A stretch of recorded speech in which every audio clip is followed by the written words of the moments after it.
Hi, it's Brady from Conjurer, and you're watching a Sonic Seducer video. We're going to be chatting about some vinyl records today.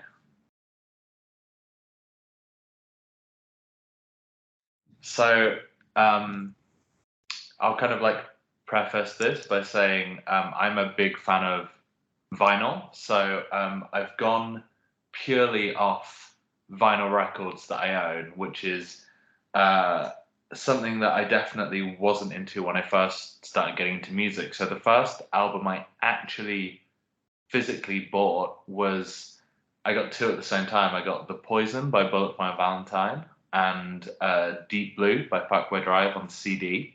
But the first album I bought on vinyl was To Pimp a Butterfly by Kendrick Lamar. Something that I guess that my friends know about me is that I'm probably as into hip hop and rap music as I am into rock and metal. And To Pimp a Butterfly was the first record that kind of completely blew my mind when it comes to rap and hip hop. I think it still stands up as one of, if not the best records of all time, and is just an artist at the absolute top of their game, almost showing off. It's that good, and for a concept record, it stands toe to toe with the best ones out there of any genre. So yeah, very happy that that was the first record that I bought.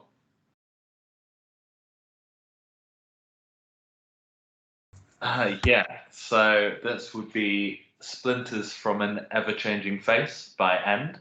Um, I actually will show you some of the layout for this. It has like the artwork on the inside on like a thing with the uh, lyrics, and the actual vinyl itself is dope.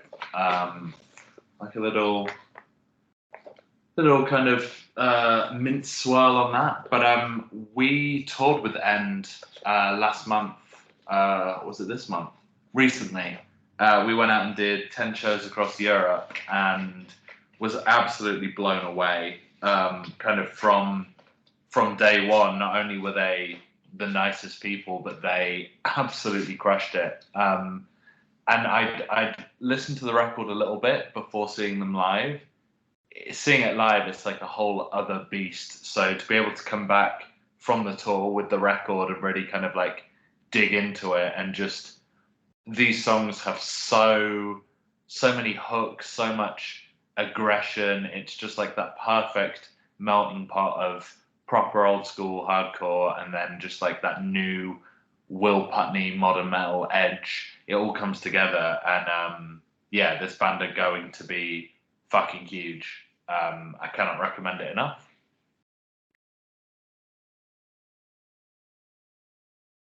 I'm gonna go with The Hazards of Love by the Decemberists.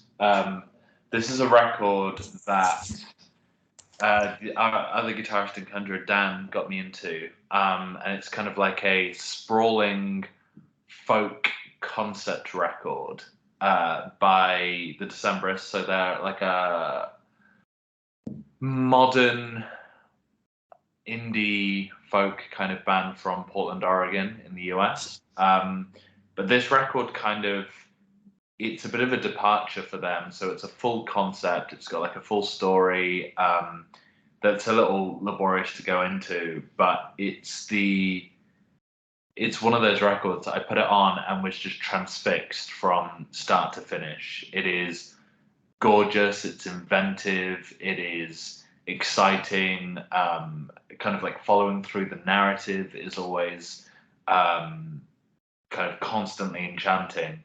It's something that I think everyone should listen to be honest, in their life. But is I will listen to it at least monthly and have done for years. Yeah, The Hazards of Love by the Decemberists is one of my favorite albums of all time.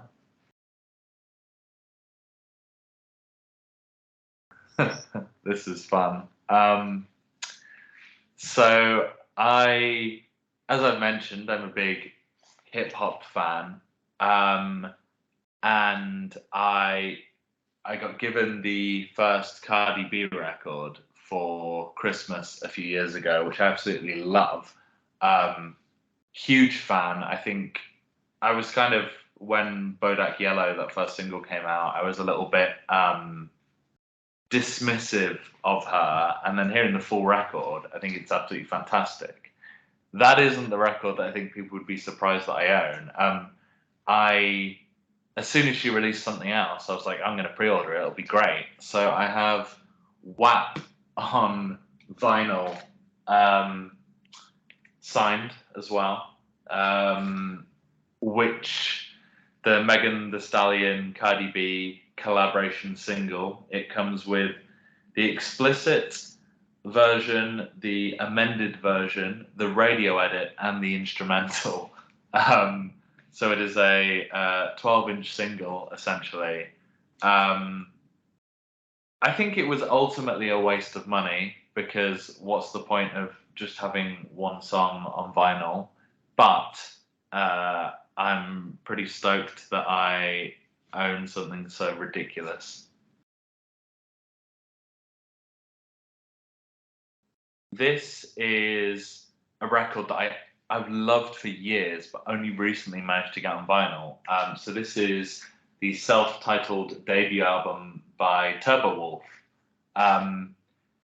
I was really lucky. Hassel Records did their 15 years, so this has a little sleeve with it, 15-year celebration, and then reissued a bunch of older records, including this one. So I was able to get the reissue.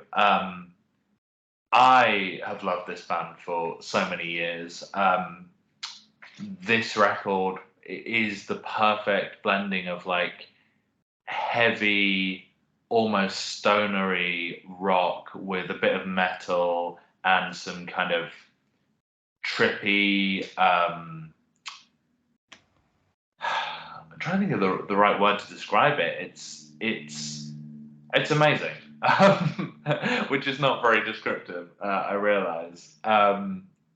We were lucky enough to play some shows with Turbo Wolf end of last year, and yeah, they asked us, they'd heard our record and asked us to come and do 3 shows with them, and it was like the culmination of everything that I'd wanted. Like, I remember seeing them in 2014, maybe 2013, on the tour for this record. I saw them a couple of times and was completely blown away.